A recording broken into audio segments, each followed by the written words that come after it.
আসসালামু আলাইকুম। সম্মানিত বিনিয়োগকারী ভাই বোনেরা, আশা করি সবাই ভালো আছেন।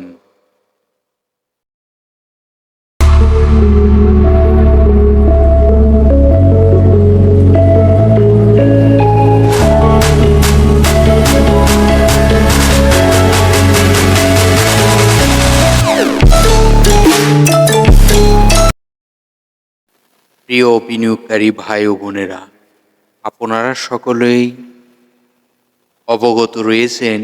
আজকের যে শিরোনামটি দেখেছেন, এই স্টকটি হতে আর হারানোর কিছুই নাই। তো আপনি যে শিরোনামটি দেখেছেন, যে স্টকটি নিয়ে আলোচনা করব, সত্যি এই স্টকটিতে আর হারানোর কিছুই নাই। তো ইতিমধ্যে আপনারা এই স্টকটির নামটি দেখতে পেরেছেন, যে স্টকটি আইটি সেক্টরের একটি স্টক, আমরা টেকনোলজি স্টকটি আপনারা ইতিমধ্যেই জানেন। এই স্টকটি নিয়ে আপনাদের সাথে পূর্বেও আলোচনা হয়েছে। সেই স্টকটির অবস্থান জানাবো। আপনারা জানেন স্টকটি ফ্লোর প্রাইজে রয়েছে, তার ফ্লোর প্রাইস সাপোর্ট লেভেল, সে সাপোর্ট লেভেলটি কত সেটিও দেখাবো। চলুন এখন এই প্রতিষ্ঠানটির কিছু তথ্য আমরা জানার চেষ্টা করি। আপনারা সকলেই জানেন, একটি স্টকে বিনিয়োগ করার আগে স্টকের তথ্যগুলো জানতে হয়। সেই তথ্যগুলো সংগ্রহ করতে পারলে তখন স্টকটিতে বিনিয়োগ করে রিটার্ন নেওয়ার একটি সাজেশন এবং জানা থাকে। চলুন সর্বপ্রথম এই প্রতিষ্ঠানটির তার ডাউন ট্রেন্ড সাপোর্ট লেভেল কোথায় রয়েছে, সে ডাউন ট্রেন্ড সাপোর্ট লেভেলটি দেখার চেষ্টা করি।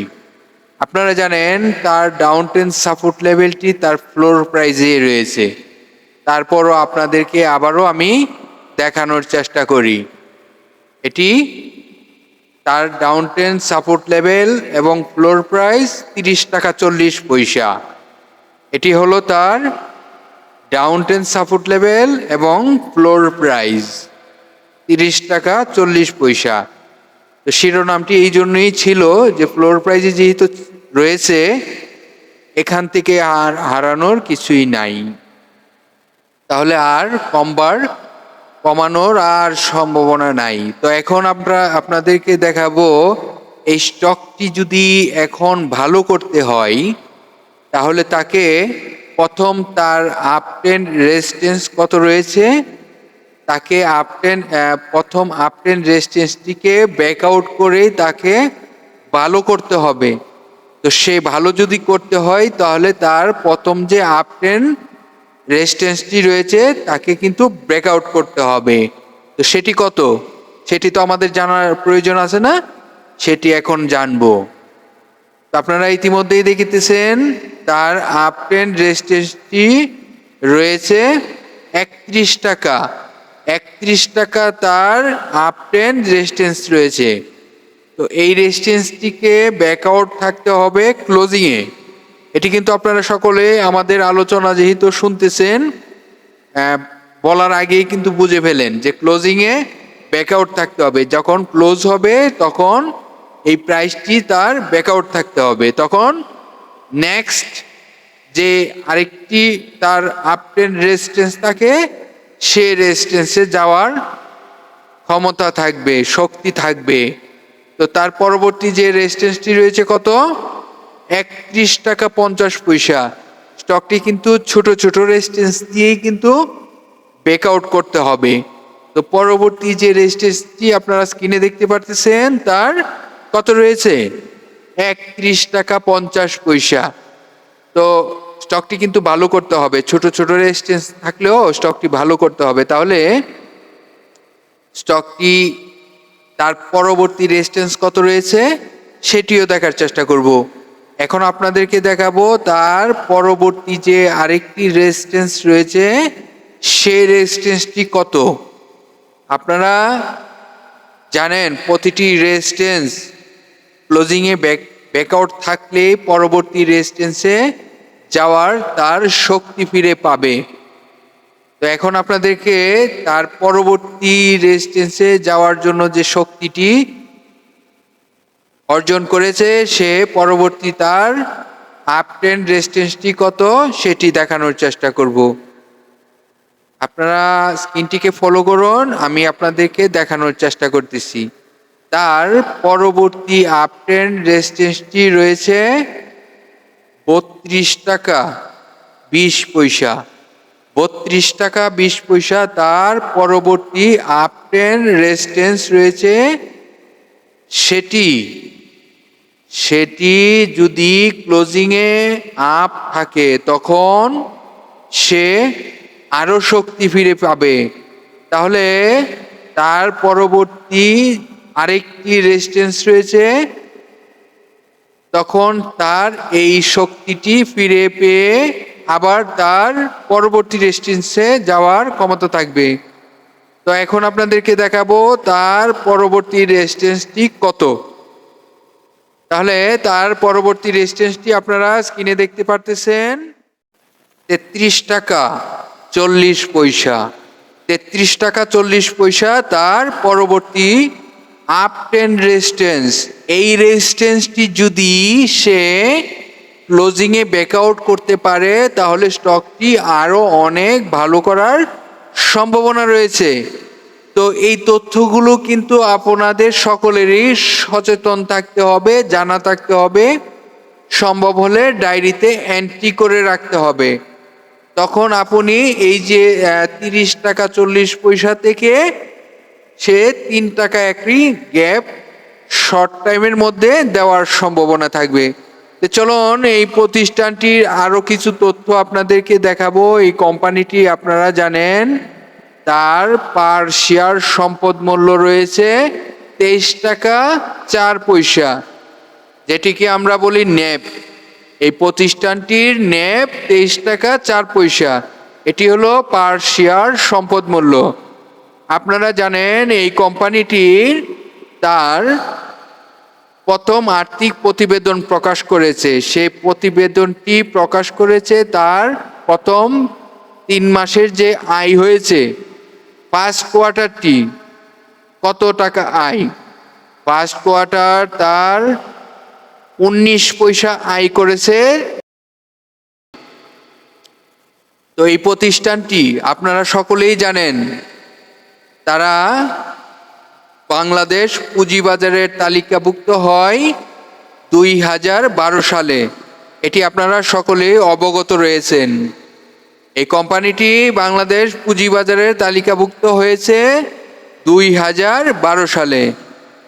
তো স্টকটি নিয়ে আপনাদের সাথে আলোচনা করে দিছি আমরা টেকনোলজি। তো এখন আপনাদেরকে দেখাবো এই প্রতিষ্ঠানটির আরো কিছু তথ্য। সর্বশেষ দেখাবো এই প্রতিষ্ঠানটি যেহেতু আইটি সেক্টরের, মূল আইটি সেক্টরটা কি অবস্থানে রয়েছে তাও কিন্তু দেখাবো। চলুন এখন আপনাদেরকে দেখাবো ডিএসসির ওয়েবসাইট থেকে এই প্রতিষ্ঠানটির তার টোটাল শেয়ার সংখ্যা কত রয়েছে। আপনারা স্ক্রিনে ইতিমধ্যেই দেখতে পারতেছেন এই কোম্পানিটির টোটাল শেয়ার সংখ্যা রয়েছে 6,47,07,442টি। এই কোম্পানিটির পাবলিকের পার্সেন্টেজ কত রয়েছে তাও আপনাদেরকে দেখাবো। এখন আপনারা স্ক্রিনে দেখতে পারতেছেন এই কোম্পানিটি পাবলিকের পার্সেন্টেজ রয়েছে 35.89%। এখন আপনাদেরকে দেখাবো এই কোম্পানিটি পাবলিকের টোটাল শেয়ার সংখ্যা কত রয়েছে। এটি কিন্তু প্রতি মাসে বর্তমানে এই কোম্পানিটি টোটাল পাবলিকের হাতে শেয়ার সংখ্যা রয়েছে 2,32,23,500টি। এটি হলো পাবলিকের কাছে টোটাল শেয়ার সংখ্যা রয়েছে। তো এখন আপনারা কি দেখতে পারলেন, এই কোম্পানিটির ডিএসইর ওয়েবসাইটে তাদের যে একটি পেজ রয়েছে, সেই পেজ থেকে কিছু তথ্য আপনাদেরকে দেখাতে পারলাম। আপনারা জানেন প্রতিটি কোম্পানির তাদের শর্ট টাইম এবং লং টাইম লোন থাকে। আমি আশা করি প্রতিটি স্টকে বিনিয়োগ করার আগে ডিএসইর ওয়েবসাইট থেকে সে তথ্যগুলো আপনারা নিজ দায়িত্বে দেখে আসবেন। অবশ্যই এই তথ্যগুলো আপনার জানা থাকতে হবে, কারণ যে প্রতিষ্ঠানে বিনিয়োগ করিতেছেন সেই প্রতিষ্ঠানের খোঁজ খবর নিয়েই তারপর বিনিয়োগ করাটি সঠিক একটি সিদ্ধান্ত হয়। এখন আপনাদেরকে দেখাবো এই প্রতিষ্ঠানটি যেহেতু আইটি সেক্টরের, এই আইটি সেক্টরটি কি অবস্থানে রয়েছে। তো আমি স্ক্রিনটিকে আপনাদেরকে দেখানোর চেষ্টা করতেছি। আইটি সেক্টরটি বর্তমানে সে কারেকশন মোড থেকে শেষ করে সে আপট্রেন্ডে যাওয়ার জন্য প্রস্তুত হচ্ছে। যেহেতু এই প্রতিষ্ঠানটি আইটি সেক্টরের, তাই আমরা আইটি সেক্টরটি দেখার জন্য চেষ্টা করিতেছি।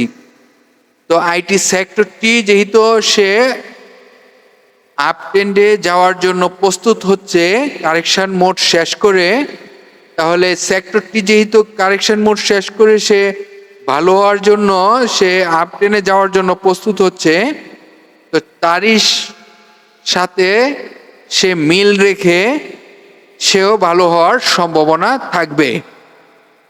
তো এই তথ্যগুলো অবশ্যই সকলকে মনে রাখার জন্য আমি বিনীতভাবে অনুরোধ করিতেছি।